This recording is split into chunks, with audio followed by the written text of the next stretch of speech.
नमस्कार। आज की हिंदी कक्षा में आप सभी का स्वागत है। आज हम लोग बात करेंगे कक्षा 7वीं की कि इनका टर्म 2 का और वार्षिक परीक्षा के अंदर हिंदी का पेपर कैसे रहने वाला है।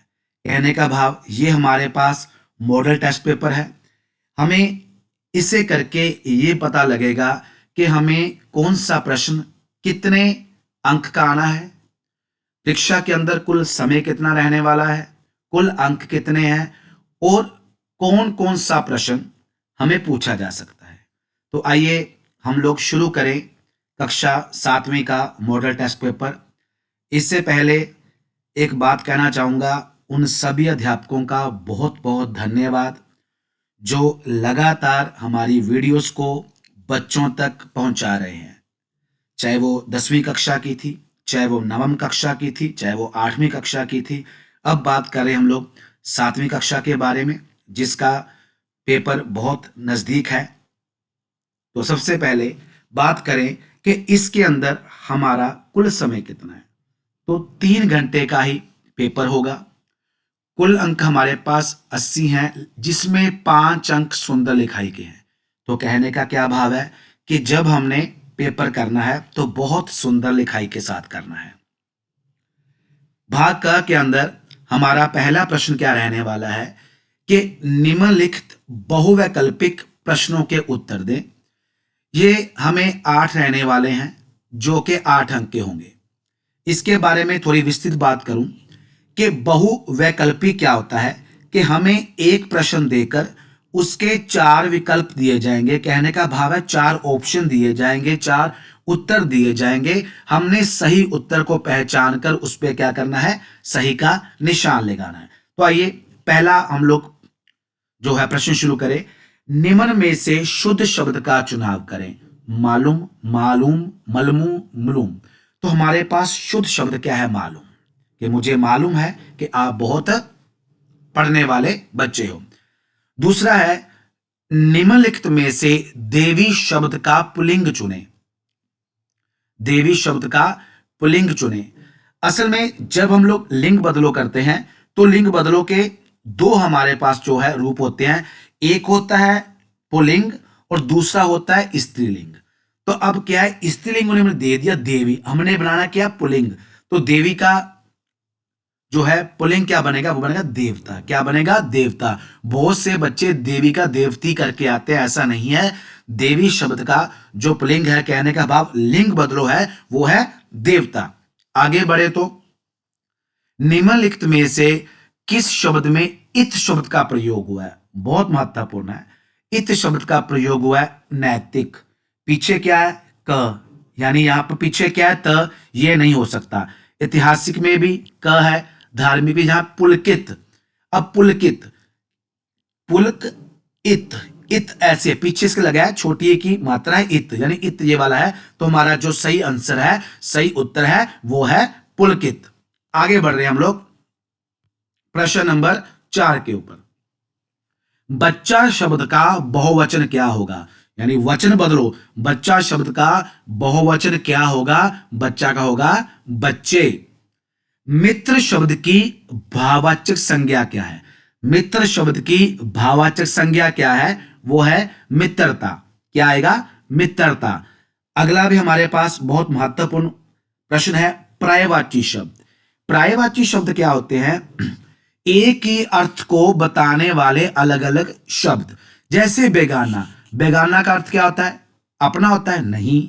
शत्रु होता है, नहीं। पराया, हाँ, क्या आएगा, पराया। पराया हमारा जो है यहां पर सही उत्तर हो गया। आगे बात करें, हमें भारी गाड़ियों, उसके बाद क्या है, रिक्त स्थान है, जिसे आप लोग खाली स्थान बोलते हो, जिसे आप लोग फिल इन द ब्लैंक्स बोलते हो, से नहीं गुजरना चाहिए। हमें भारी गाड़ियों डैश से नहीं गुजरना चाहिए, के बीच से नहीं गुजरना चाहिए, के बीच से नहीं गुजरना चाहिए। ये क्या है, संबंध बोधक है। संबंध बोधक क्या होता है, जो एक शब्द का दूसरे शब्द के साथ संबंध स्थापित करता है। अगला प्रश्न बहुत महत्वपूर्ण, निम्नलिखित शब्दों में सर्वनाम शब्द चुनें। क्या चुनना है, सर्वनाम शब्द। सर्वनाम शब्द क्या होता है, जो कि किसी संज्ञा के स्थान पर प्रयोग होता है।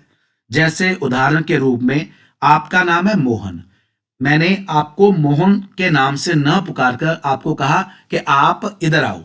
मैंने ये नहीं कहा कि मोहन इधर आओ, मैंने कहा आप इधर आओ। मोहन की जगह क्या लग गया? आप। तो आप क्या हो गया? सर्वनाम। जैसे उदाहरण के रूप में मान लीजिए मेरा नाम राजीव है, तो मैं कहूंगा राजीव बोल रहा है, नहीं कहूंगा मैं बोल रहा हूं। राजीव की जगह क्या लग रहा है? मैं, तो मैं लग गया। ठीक है, इस प्रकार ये होते हैं हमारे पास सर्वनाम जो संज्ञा के स्थान पर प्रयोग होते हैं। अब यहां देखिए हमारे पास शब्द है मैं, तो मैं क्या है? सर्वनाम, क्योंकि पेंशन भी नहीं है, शहर भी नहीं है और गया भी नहीं है, तो मैं क्या है? सर्वनाम शब्द है हमारे पास। अब हम लोग आगे बढ़ रहे हैं। निम्नलिखित बहुवैकल्पिक प्रश्नों के उत्तर दें। ये भी वही काम रहने वाला है, एक प्रश्न होगा, चार विकल्प होंगे, कहने का भाव चार उत्तर होंगे, हमने उसमें से सही चुनना है। लेकिन जो ये वाले प्रश्न है वो हमारी पाठ्य पुस्तक के अंदर जितनी भी कविताएं थी उनमें से हैं। तो ये क्या है? एक नंबर का एक है, चार प्रश्न होंगे तो चार नंबर के होंगे। पहला, गीत गाने वाले बच्चे कहां से आए हैं? आपको पता होगा, तो गीत गाने वाले बच्चे भारत के कोने कोने से आए हैं। दूसरा है, फूल और कांटा किसका प्रतीक है?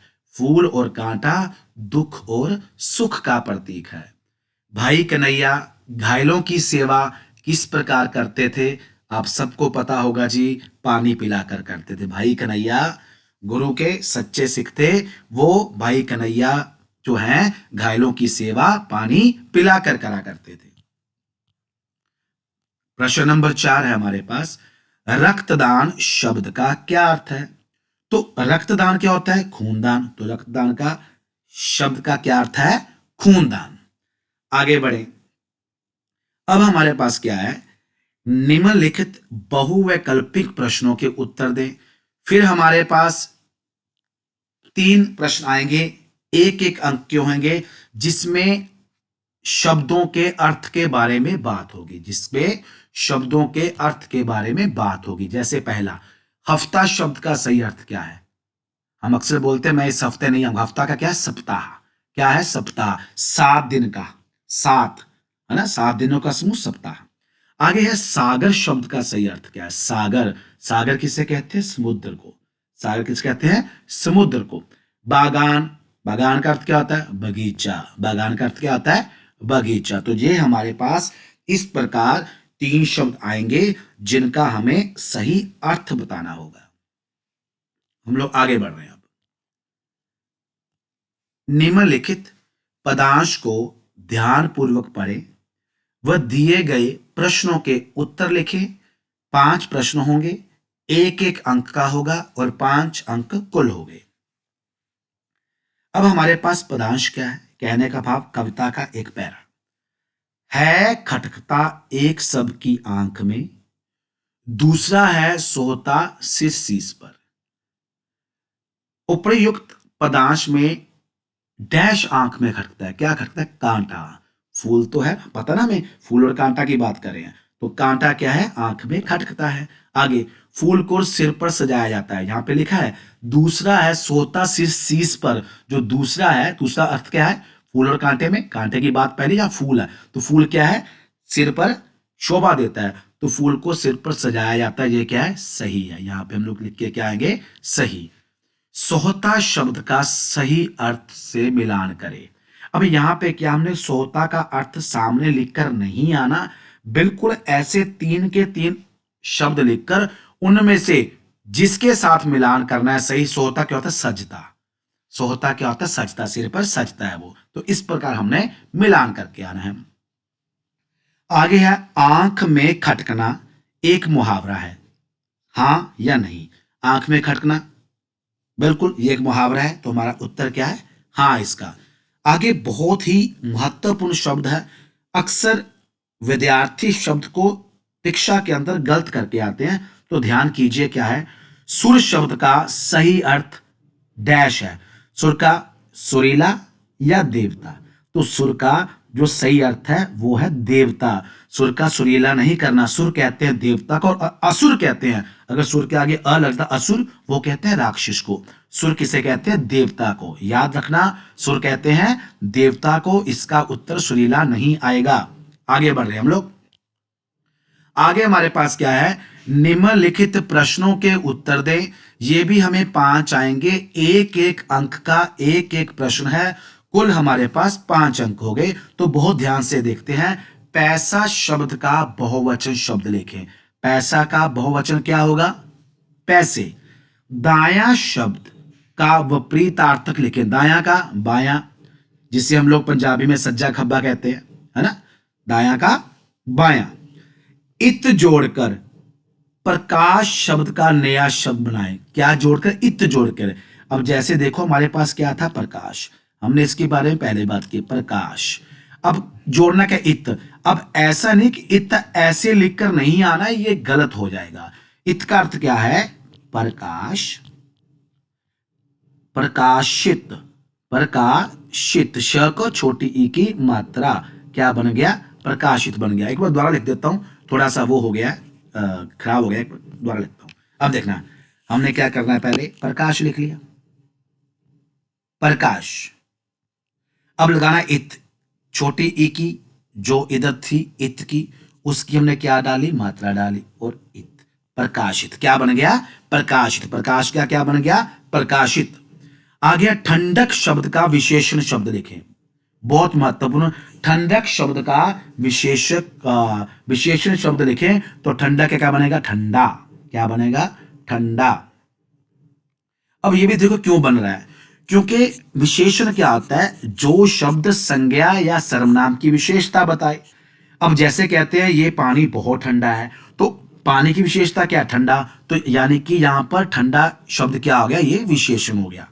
एक आपको और बहुत खूबसूरत बात बताऊं आपके लिए, जो आसान रहने वाली है।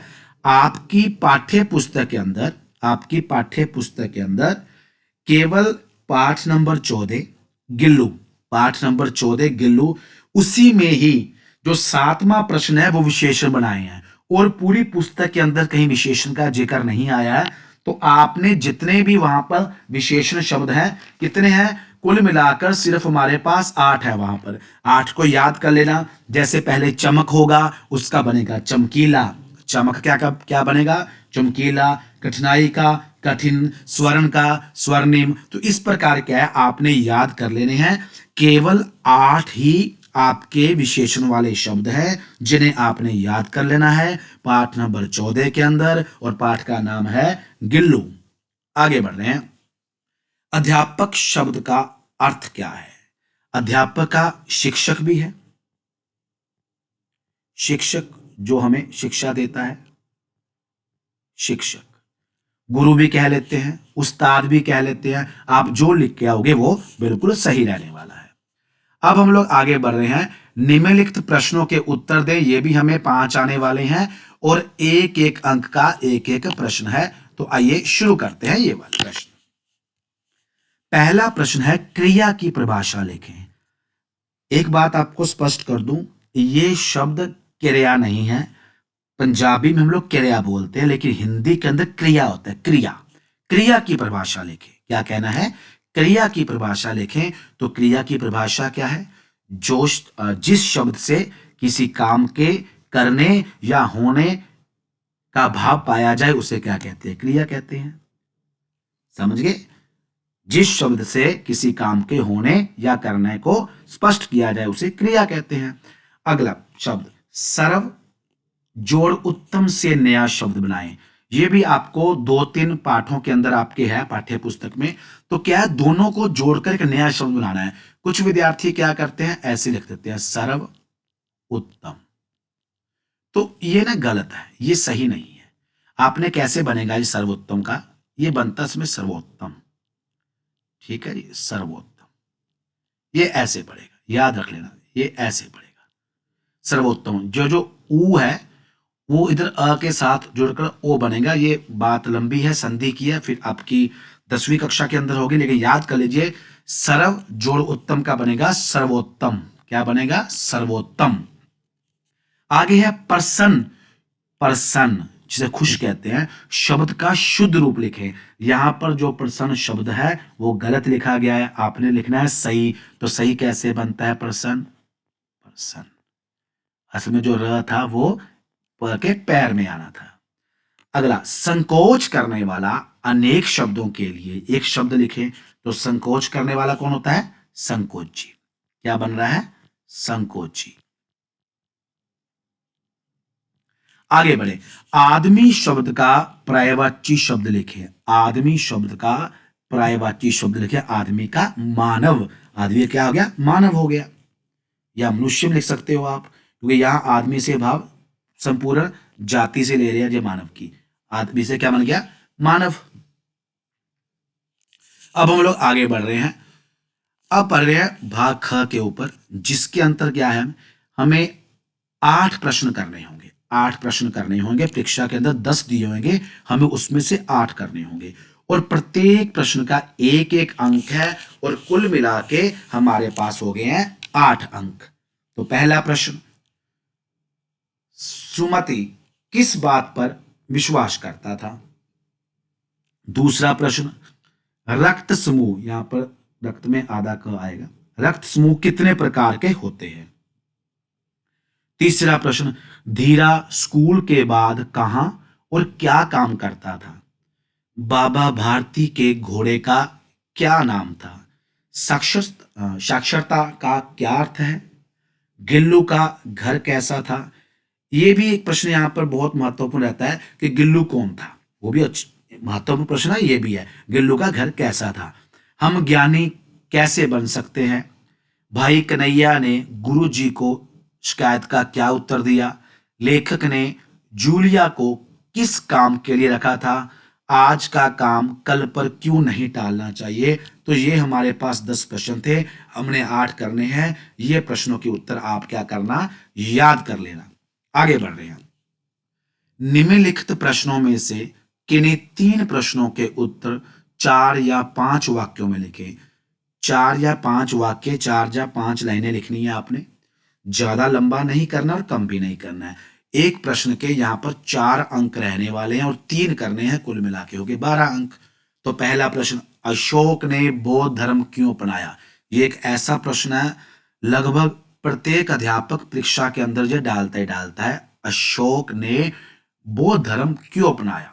दूसरा प्रश्न, धीरा ने चोर को कैसे पकड़वाया? आगे है, स्वैच्छिक रक्तदान से आप क्या समझते हैं? वाहन चलाते समय सेफ्टी बेल्ट लगाना क्यों अनिवार्य है? और अंतिम प्रश्न है, अनु ने कला को कैसे बचाया? ये प्रश्न भी बहुत महत्वपूर्ण रहता है, परीक्षा के अंदर बहुत बार देखने को मिलता है, अनु ने कला को कैसे बचाया। तो आपने इन प्रश्नों के उत्तर भी याद कर लेने हैं। आगे बढ़ रहे हैं हम लोग। अब हम लोग चल रहे हैं भाग ग के ऊपर। इसमें स्पष्ट लिखा है हमें हमारे पाठ्यक्रम के ऊपर कि निम्नलिखित पंजाबी शब्दों में से किन्हीं 4 शब्दों का हिंदी में अनुवाद करें। हमारे पास 4 तो करने ही करने हैं, 5 या 6 शब्द आएंगे, उनमें से हमने 4 करने हैं। करना भी क्या है? बहुत आसान काम करना है। पंजाबी में दिए गए शब्दों को हिंदी में लिखना है। अनुवाद करना क्या होता है? ट्रांसलेशन करना, ट्रांसलेट करना। तो आइए, इनाम का इनाम बनेगा, पत्थर पत्र होगा, चेतना हिंदी में चेतना कैसे पढ़ना है, गुरु तो गुरु, धोखा तो धोखा। तो आप इनको हिंदी में लिख के आओगे। आगे बढ़ रहे हैं। निम्नलिखित मुहावरों में से किन्हीं 3 मुहावरों का वाक्यों में प्रयोग करें। ये देखिए, हमने केवल 3 करने हैं कोई, और याद रखना 2 अंक का एक है, 6 नंबर है, 6। हिंदी के अंदर एक बात और समझा दूं, कभी भी 6 नहीं होता है, हिंदी में हमेशा बोलते हैं 6। लिखते भी ऐसे हैं, बोलते भी ऐसे हैं, या ऐसे भी लिखा जाता है विसर्ग लगा के। ये आपको बात आगे चल के कक्षाओं में समझ लग जाएगी। तो बात क्या है, 6 अंक का हमारे पास काम है। हमने सिर्फ 3 मुहावरों के जो है उत्तर देने हैं। जैसे मौत के घर उतरना, यहाँ पे मौत के घर उतारना आएगा, उतारना। दूसरा है छक्के छुड़ाना। तीसरा है आनाकानी करना। चौथा लोहा लेना। पांचवा है जान देना। तो आपने क्या करना है, महत्वपूर्ण जितने भी मुहावरे उनको याद कर लेना है। आगे चल रहे हैं एक बहुत ही महत्वपूर्ण कार्य के ऊपर, जो कि हमें परीक्षा के अंदर 7 नंबर का रहने वाला है। कितने नंबर का? 7 नंबर का। और इसकी एक बात और करूं आपको मैं बताऊं, यहां पे 7 नंबर थोड़े नहीं होते हैं, बहुत ज्यादा होते हैं।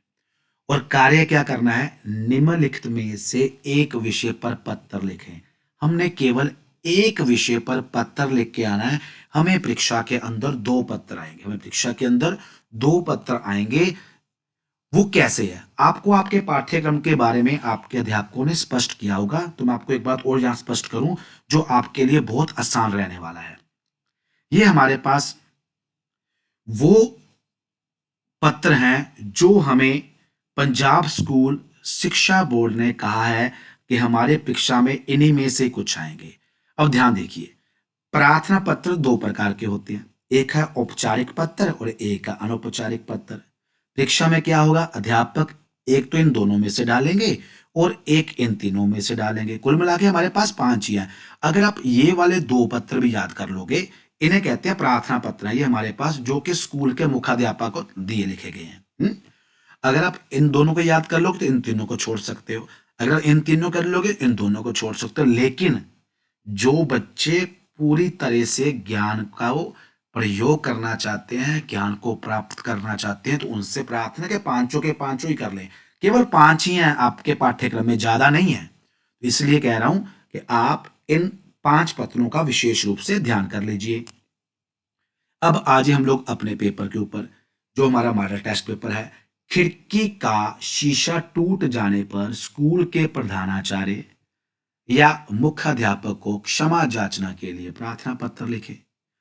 तो क्या करना है, आपसे खिड़की का शीशा टूटा, उसके लिए एक प्रार्थना पत्र लिखना है, जिसके लिए हमें बिल्कुल नियमों का ध्यान रखना पड़ेगा। सेवा में प्रधानाचार्य, स्कूल का नाम, उसके बाद जगह, है ना, श्रीमान श्रीमती जो भी है वो आपको देखकर चलना पड़ेगा। आगे, या मित्र को पत्र लिखकर बताएं कि आपका नया स्कूल किन किन बातों में अच्छा है।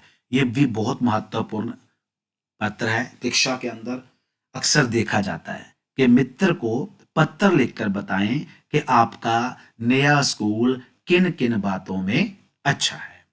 आगे चले, अंतिम बात है जो कि हमारे पास 8 अंक की है, 8 नंबर है इस चीज के। और बात बहुत साधारण है, किसी एक विषय पर निबंध अथवा कहानी लिखें। यहां पे हमारे पास 2 निबंध हैं और 2 कहानी है। आपने इन चारों में से एक ही लिखना है, इन चारों में से एक ही लिखना है, चाहे निबंध लिखो और चाहे कहानी लिखो।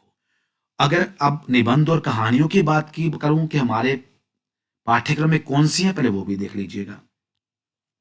तो हमारे पाठ्यक्रम में केवल जो निबंध लगे हैं वो है मेरी कक्षा का कमरा, बैसाखी का मेला, मेरा मित्र, मेरा अध्यापक, आंखों देखा मैच, गुरु गोबिंद सिंह जी और दिवाली। हमने यही निबंध करने हैं और नहीं कोई याद करना, इसके अतिरिक्त कहीं नहीं देखना आपने। इन्हीं में से ही परीक्षा में आएंगे, चाहे वो आपका टर्म 2 का है, चाहे वो आपका वार्षिक परीक्षा रहने वाला है। कहानी लेखन भी क्या हमारे पास, 2 बिल्लियां और बंदर पहली कहानी, खरगोश और कछुआ दूसरी, हाथी और दर्जी तीसरी, 2 मित्र और रीछ 4 नंबर, शेर और चूहिया 5 नंबर। तो हमारे पास केवल 5 ही कहानियां हैं जिन्हें हमने याद करना है। लेकिन अब यहां पर ध्यान कीजिएगा कि हमें निबंध और कहानी में सिर्फ केवल एक ही विषय पर बात करनी है, ज्यादा चीजें नहीं करनी है। ये नहीं आप निबंध भी लिख रहे हो, 2-2 कहानी भी लिख रहे हो, तो इन बातों का ध्यान रखना। यहां पर एक बात और स्पष्ट करूं आपको, कई जगह पर बहुत से अध्यापक आपको निबंध लिखने के लिए भी कह सकते हैं और कहानी, दोनों चीजें भी लिखने के लिए कह सकते हैं। तो आपको दोनों के लिए तैयार भी रहना पड़ेगा। ये नहीं है कि आपने निबंध और कहानी में से एक जो है आपने विकल्प ले लिया।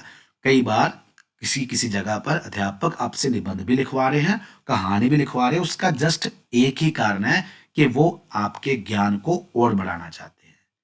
तो ये था हमारा आज का मॉडल टेस्टर पेपर।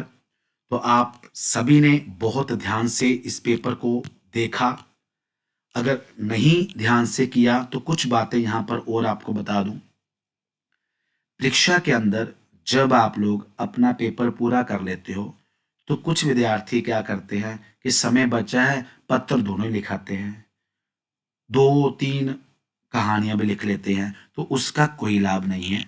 अगर आपने अपना पेपर पूरा लिख लिया है, तो उससे के बाद करना क्या चाहिए आपको? तुरंत पेपर को सारा पढ़ना चाहिए, देखना चाहिए कहीं आपके शब्द लिखने में कोई गलती तो नहीं रहेगी, कहीं पर आपने पूर्ण विराम जिसे डंडी बोलते हो वो तो नहीं लगाना भूल गए, कहीं अल्प विराम, कहीं कॉमा लगाना तो नहीं भूल के, प्रत्येक शब्द को ध्यान से देखना, पढ़ लेना। तो उससे क्या होंगे कि आपके अंक बहुत अच्छे आएंगे। जो विद्यार्थी कक्षा के अंदर प्रथम आना चाहते हैं, द्वितीय आना चाहते हैं, उनके लिए ये चीजें बहुत ध्यान रखने वाली हैं। तो अंत में सभी से एक प्रार्थना करूंगा, अगर अभी तक आप लोगों ने हमारे चैनल को सब्सक्राइब नहीं किया है तो कर लें, क्योंकि लगातार प्रत्येक कक्षा का हम लोग कार्य लेके आएंगे। हमारा ये कार्य आपकी प्रेरणा के साथ साथ बढ़ता जाएगा। तो अंत में एक बार फिर से उन सभी अध्यापकों का बहुत बहुत धन्यवाद जो हमारी वीडियोस को लगातार बच्चों को अपने स्कूलों में भी दिखा रहे हैं और विद्यार्थियों तक पहुंचा भी रहे हैं। धन्यवाद।